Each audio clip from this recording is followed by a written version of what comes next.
assholes ever. I haven't heard a word from anyone, so it's kind of really sad because I feel like I feel a little cheated myself because we really busted our ass to make this amazing to the fans, and I was a fan, and I think we really struck it and hit it, but to tell you the truth, a lot of people didn't go see it, so with that, you know, I got to make a sequel. I would love it, but, you know, the money, there'd be less money there, and it's something I would want to get. I would want it to be bigger and better, so unfortunately, I cross my fingers, but, who knows. People don't really understand behind the scenes.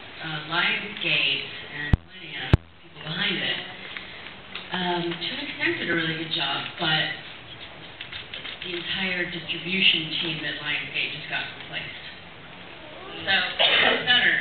It's not a normal situation. The thing is, people don't realize is that you can, I mean, I was telling you yesterday, it's almost like giving birth, and it was a really fun popcorn flick. It was a hard R, so that was tough. They had another kind of horror movie on that date, which was PG, so that splits the audience.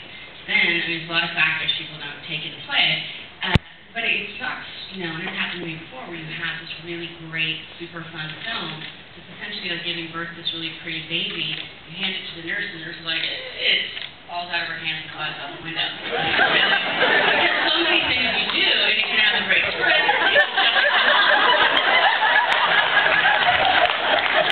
that makes sense to me. Big drop, my baby.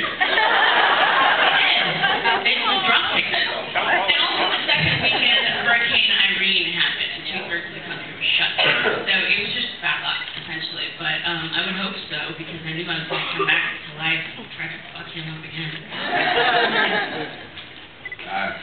You know, given how difficult it is to make a movie, it's always kind of remarkable to me that anything does well. I think that failure is more often the case, but I must say I was shocked. I really felt the ingredients were in place and it was to do very well. And it's really easy to kind of post-mortem on the thing. I think that the R didn't help it one bit because I don't think it helped the business of the film one bit. Maybe it was necessary for the movie. I see that, but it's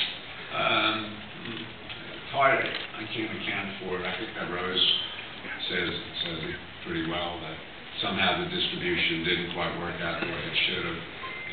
But the great thing about Pig, because I've done a lot of movies that were really terrific movies that didn't find their audience, and you know, I was just reading some Google alert hit me the other week that they're releasing Manhunter on Blu-ray, and you know, Manhunter, it didn't do particularly well when it came out, and it's kind of a pleasure to 20-plus years after the fact to have it come out and be, you know, rediscovered. And that's the great thing about the movies, that they're there for a long time.